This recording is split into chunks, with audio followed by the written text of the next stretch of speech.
तो hello guys, मेरा नाम है प्रिंस और आप देख रहे हैं एनिमे समीक्षा। चलिए वीडियो को स्टार्ट करते हैं। एपिसोड के स्टार्ट में हम फ्लेमिंग ड्रैगन फैंग को एक मॉन्स्टर से लड़ते हुए देखते हैं और हम देखते हैं कि काफी ज्यादा इंजर्ड होने की वजह से गोलनोवा अपने फायर अटैक्स नहीं कर पा रहा होता। वह मार्लेफिस से उसको हील करने के लिए कहता है, लेकिन उसकी पावर्स भी काम नहीं कर रही होती। फिर गोलनोवा पार्टी के नए मेंबर से फायर मैजिक यूज करने के लिए कहता है, तो वो कहता है कि तुमने कहा था कि तुम फायर मैजिक यूज कर सकते हो, ना कि मैं। और फिर वो दोनों आपस में बहस करने लगते हैं। तो ये सब देखकर बांडाना सोचती है कि इस पार्टी का तो काम तमाम हो चुका है। फिर नेक्स्ट सीन में हम देखते हैं कि यूलिशिया ने कर्ट को डायरेक्टर और ऑनरी काउंट बनने के बारे में बता दिया होता है और यूलिशिया कर्ट को बताती है कि जिसने तुम्हारे मैजिक क्रिस्टल्स को चेक किया वो एक रॉयल कोर्ट मेज थी। कर्ट उससे पूछता है कि क्या तुम श्योर हो कि वो तुमको धोखा नहीं दे रही। फिर कर्ट उससे कहता है, लेकिन प्लीज मेरी तरफ से उन्हें मना कर दो। वो कहता है कि मैं वैसे भी अभी तुम्हारे लिए काम कर रहा हूँ। फिर कर्ट उससे पूछता है कि जिन मैजिक क्रिस्टल्स को तुमने बेचा वो तुम्हारे टैक्सेस को पे करने के लिए काफी नहीं थे,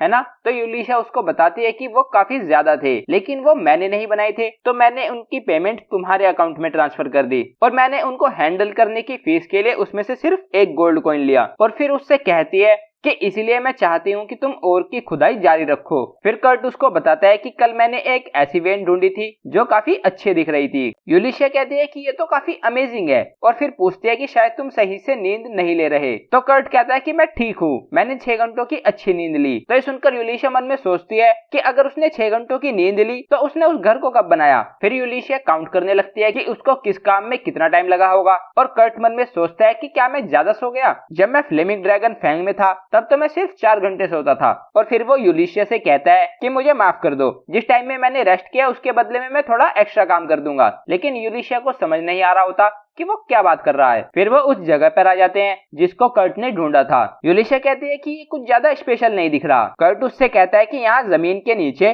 जरूर कोई और डिपॉजिट होगा, लेकिन तुम प्लीज 50 मीटर से ज्यादा नीचे डिग मत करना। और ये कहकर कर्ट उस दूसरी जगह पर खुदाई करने चला जाता है जहाँ उसने पिछले दिन काफी बड़ा क्रिस्टल ढूंढा था। फिर हम देखते हैं कि यूलिशिया को वहाँ पर खुदाई करके एक काफी बड़ा टोपैज मिलता है और उसे देखकर वो काफी खुश हो जाती है। फिर वो कर्ट को चेक करने के लिए जाती है और सोचती है कि उसने पक्का एक पूरी टनल बना दी होगी। और फिर वो उस जगह पर आ जाती है जहाँ पर कर्ट खुदाई कर रहा होता है और उसने सच में एक काफी बड़ी टनल बना दी होती है। यूलिशिया उस टनल को देखकर काफी चौंक जाती है और सोचती है कि जितना मैंने सोचा था ये उससे 3 टाइम्स बड़ी है। फिर हम देखते हैं कि कर्ट भी वहां आ जाता है। तो यूलिशिया उससे पूछती है कि क्या तुम्हें कुछ मिला? तो वो कहता है कि मुझे बस थोड़े बहुत यूजलेस रॉक्स मिले हैं। फिर यूलिशिया उससे पूछती है कि क्या हम इन्हें अच्छे दिखने वाले स्टोन्स के रूप में नहीं बेच सकते? तो कर्ट उससे कहता है, लेकिन मुझे नहीं लगता कि तुम्हें उनके लिए ज्यादा प्राइस मिलेगा, उनको हम मिथरल कहते हैं। तो ये सुनकर यूलिशिया काफी चौंक जाती है। कर्ट उसको बताता है कि वो हमारे विलेज में इतना ज्यादा होता था कि हम उसको फेंक देते थे। तो ये सुनकर यूलिशिया काफी ज्यादा चौंक जाती है और सोचती है लेकिन वो तो गोल्ड और प्लेटिनम से भी ज्यादा वैल्यूएबल होता है। वो सोचती है कि मिथरल पूरे वर्ल्ड में इतना ज्यादा रेयर है और फिर वो उससे पूछती है कि तो तुम किस और के लिए खुदाई कर रहे थे? तो कर्ट उससे कहता है कि ओरिकैल्कम। और ये सुनकर यूलिशिया फिर से काफी हैरान हो जाती है। वो बताती है कि वो तो एक लेजेंडरी मेटल है जिसको गॉड्स यूज करते थे। यूलिशिया उससे कहती है कि मुझे नहीं लगता कि इस माउंटेन में वो तुमको मिलेगा। तो कर्ट उसको बताता है कि अगर तुम ग्राउंड के अंदर 7 किलोमीटर तक खुदाई करो तो तुम उसको आसानी से ढूंढ सकती हो। तो यूलिशिया उससे पूछती है कि तुमने 7 किलोमीटर तक की खुदाई की और फिर वापस ऊपर भी आ गए और वो भी सिर्फ 8 घंटों में। तो कर्ट कहता है सही कहा। और कर्ट ने उस खुदाई की हुई जगह को उन्हीं 8 घंटों में वापस से भर भी दिया होता है। और ये सुनकर यूलिशिया सोचती है कि इतना देखने के बाद आगे मुझे कुछ सरप्राइज ही नहीं कर सकता। फिर यूलिशिया टनल के दूसरी ओर देखती है और वो देखती है कि कर्ट ने उस माउंटेन के आर पार एक पूरी टनल बना दी होती है। फिर हम देखते हैं कि वो 2 दिनों में अपनी माइनिंग फिनिश करके समाइला वापस आ जाते हैं और अब वो टनल सिटी ऑफ समाइला को लॉर्ड टाइकोन्स के टाउन से कनेक्ट करती है। और वो हमको बताता है कि यूलिशिया ने ट्रैवलिंग मर्चेंट गिल्ड से जुड़े हुए लोगों को उस टनल से जाने का परमिट दे दिया,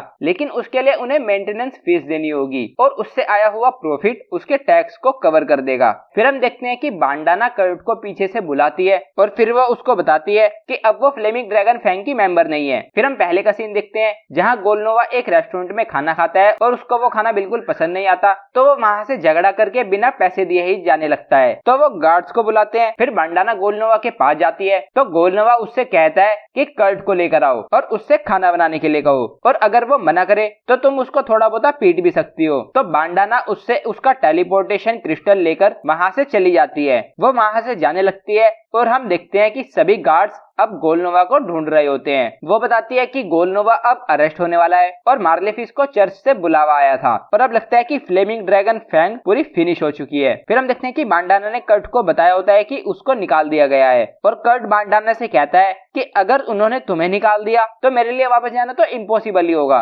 बांडाना उससे पूछती है कि तुम वापस क्यों जाना चाहते हो। कर्ट उसको बताता है कि वो गोलनोवा को एडमायर करता है। फिर वो कर्ट से कहती है कि मेरे पास तुम्हारे लिए एक जॉब है। मेरा कोई जानने वाला है जिसके पास लोगों की कमी है और उसको अपनी शॉप में काफी प्रॉब्लम हो रही है। वो कर्ट से कहती है कि इस कंट्री में 15 अटेलियर मास्टर है और उनमें से एक को तुम्हारी जरूरत है और अगर तुम उनके पास जाओगे तो उनकी काफी हेल्प हो जाएगी। फिर वो कर्ट को उस जगह का पता दे देती है और कर्ट वहां जाने के लिए निकल जाता है। फिर कर्ट के जाने के बाद बांडाना बोलती है कि ग्रेट सेज का अप्रेंटिस होना कोई आसान काम नहीं है। कर्ट हमको बताता है कि अटेलियर वर्कशॉप्स होती है जो medicine, magic source, magic devices produce करती हैं और अटेलियर का हेड जिसके पास ऑफिशियल परमिशन होती है उसको अटेलियर मास्टर कहते हैं और उनको एक वाइकाउंट के इक्वल ट्रीट किया जाता है। फिर हम देखते हैं कि कर्ट लोकेशन पर पहुंच जाता है। फिर वो दरवाजे पर जाकर नॉक करता है और अंदर से एक एल्फ गर्ल दरवाजा खोलती है। कर्ट उससे कहता है कि मेरा नाम कर्ट है और पूछता है कि क्या तुम ही अटेलियर मास्टर हो। तो वो लड़की कहती है कि मैं उनकी असिस्टेंट हूँ, मेरा नाम मिशेल लालाकोटा है। कर्ट उससे कहता है कि मैं बांडाना की रिकमेंडेशन पर यहाँ पर हेल्प करने के लिए आया हूँ। तो वो लड़की कर्ट को पकड़कर अंदर उनकी किचन में ले जाती है और उनकी किचन में से काफी ज्यादा बदबू आ रही होती है। वो लड़की कर्ट से कहती है कि तुम्हें इसकी सफाई करनी है। तो कर्ट उससे कहता है कि मैं समझ गया। फिर उसकी मास्टर उसको बुलाती है तो वो उनकी हेल्प के लिए चली जाती है। फिर हम देखते हैं कि कर्ट काम स्टार्ट करता है और सिर्फ 30 मिनट के अंदर ही उस पूरी किचन को साफ कर देता है। फिर वो मिशेल को ढूंढता हुआ उस घर के अंदर जाने लगता है और एक दरवाजे पर नॉक करता है तो अंदर से आवाज आती है कि तुम अंदर आ सकते हो। वो अंदर आता हुआ पूछता है कि क्या तुम मुझको बता सकती हो कि मिशेल कहाँ है। और हम देखते हैं कि अंदर एक लड़की होती है जिसने ऊपर कुछ भी नहीं पहन रखा होता। कर्ट शर्माते हुए उसको बताता है कि मेरा नाम कर्ट है और मैंने आज से यहाँ पर काम करना स्टार्ट किया है। वो लड़की उसको बताती है कि लेडी ओफिलिया बेसमेंट में है। फिर वो उस लड़की के पेट पर उस निशान को देखकर कहता है कि क्या वो कर्स है। फिर वो उसको टच करके सोचता है कि इसको दर्द नहीं हो रहा और या फिर कर्स की वजह से अब वो दर्द को फील ही नहीं कर सकती और उसके इंटरनल ऑर्गन्स भी काफी डैमेज हो चुके हैं। फिर हम देखते हैं कि उस लड़की को भूख लगी होती है तो कर्ट उससे कहता है कि मैं तुम्हारे खाने के लिए कुछ हल्का बना देता हूँ। फिर हम यूलिशिया को उस रॉयल कोर्ट मेज के सामने देखते हैं और वो यूलिशिया से कहती है कि मिथ्रिल और ओरिकैल्कम जो तुम मेरे पास लाई हो उसके लिए मैं तुम्हें 50,000 गोल्ड कॉइन दे सकती हूँ। फिर यूलिशिया उससे पूछती है कि मिमिको तुम्हें क्या लगता है कि अगर लोगों को उसके बारे में पता चल गया तो क्या होगा। तो मिमिको उसको बताती है कि अगर वो लक्की रहा तो किडनैप हो जाएगा और वर्स्ट केस में उसको असैसिनेट कर दिया जाएगा। फिर मिमिको यूलिशिया से पूछती है कि तुम उसके साथ अब क्या करने का प्लान कर रही हो। तो यूलिशिया कहती है कि मैं उसे अटेलियर मास्टर बनाने का सोच रही हूँ क्योंकि उससे उसके एक्शन कुछ हद तक लिमिट हो जाएंगे और फिर मैं उससे मुझे उसका बॉडीगार्ड बनवाने का प्लान कर रही हूँ। लेकिन मैं उससे ये एक्सेप्ट कैसे कराऊं, उसे तो उसकी एबिलिटीज के बारे में कुछ पता ही नहीं है। फिर हम देखते हैं कि कर्ट उस लड़की के लिए खाना बना रहा होता है और तभी लेडी ओफिलिया और उसकी असिस्टेंट मिशेल वहां आ जाती है। ओफिलिया खाने को देखती है तो कर्ट उससे कहता है कि उस रूम में उस लड़की को भूख लगी थी तो मैंने उसके लिए ये खाना बना दिया। ये सुनकर ओफिलिया कहती है कि तो तुम उस लड़की से मिले हो और फिर कहती है कि तुम उसके बारे में किसी को नहीं बता सकते। तो कर्ट कहता है ठीक है। फिर ओफिलिया उससे कहती है कि आज के लिए इतना काफी है और फिर उसे उस दिन की पेमेंट देकर कहती है कि क्या तुम कल भी इसी टाइम पर यहाँ आ सकते हो। तो कर्ट कहता है कि हाँ और फिर उन्हें थैंक यू बोलकर वहां से चला जाता है। फिर हमें पता चलता है कि उस लड़की के कर्ज को स्लो करने के लिए उसका किसी भी बाहर वाले से मिलना बंद होता है। फिर ओफिलिया उस लड़की के पास खाना लेकर आती है। वो देखती है कि उस लड़की के कपड़े थोड़े ढीले होते हैं तो ओफिलिया उन्हें ठीक करने लगती है। तो लड़की कहती है कि अभी भी मुझे खुद से सही से कपड़े पहनना नहीं आता। तो ओफिलिया कहती है कि तुम्हारे पास हमेशा कोई ना कोई रहता था जो तुम्हारी देखभाल करता था। फिर उस लड़की को भूख लगी होती है तो ओफिलिया पहले उस खाने को चेक करने जाती है कि कहीं उसमें जहर तो नहीं। तो वो ओफिलिया को रोककर कहती है कि मेरा दिल कह रहा है कि वो बिल्कुल ठीक है और वैसे भी मेरी बॉडी पहले से ही उस कर्ज से तबाह हो रही है तो उसे मुझे मारने के लिए पॉइजन की जरूरत नहीं है। तो ओफिलिया मान जाती है और वो लड़की खाना खा लेती है। लेकिन खाना खाकर वो चिल्लाने लगती है और नीचे गिर जाती है। ओफिलिया को लगता है कि खाने में जहर था तो वो एंटीडोट लेने जाती है लेकिन वो लड़की उसे रोककर कहती है कि मैं बिल्कुल ठीक हूँ। और हम देखते हैं कि वो लड़की बिल्कुल ठीक हो जाती है और उसका कर्ज चला जाता है। ये देखकर ओफिलिया हैरान हो जाती है। फिर नेक्स्ट सीन में हम एक आदमी को किसी से बात करते हुए सुनते हैं। वो कहता है कि मैंने एक्सपेक्ट नहीं किया था कि वो कर्ज को तोड़ देंगे, मैं उसे फिर से कास्ट कर देता हूँ। तो वो दूसरा आदमी कहता है कि वो वेट नहीं करेंगे, उन्होंने दूसरा तरीका अपनाने का मन बना लिया है, लेडी लीजा लोटे को जल्दी से मरना होगा। फिर हम देखते हैं कि ओफिलिया उस लड़की के साथ मिमिको की शॉप में आ जाती है और यूलिशिया भी वहाँ होती है। तो मिमिको उनसे कहती है कि तुम यूलिशिया पर ट्रस्ट कर सकती हो। ओफिलिया यूलिशिया से कहती है कि मैं अटेलियर माइस्टर ओफिलिया हूँ। तभी वो लड़की अपना चेहरा उनको दिखाती है, तो उसको देखकर वो दोनों उसके सामने झुक जाते हैं और यूलिशिया काफी शौक होते हुए मन में सोचती है कि थर्ड प्रिंसेस लेडी लीजा लोटे यहाँ पर क्यों है। मिमिको लीजा लोटे से पूछती है कि आप तो बीमार थी, तो ओफिलिया उसको बताती है कि वो एक कर्ज था, कोई इन्हें असैसिनेट करना चाहता है। ओफिलिया उनको बताती है कि लेडी लीजा लोटे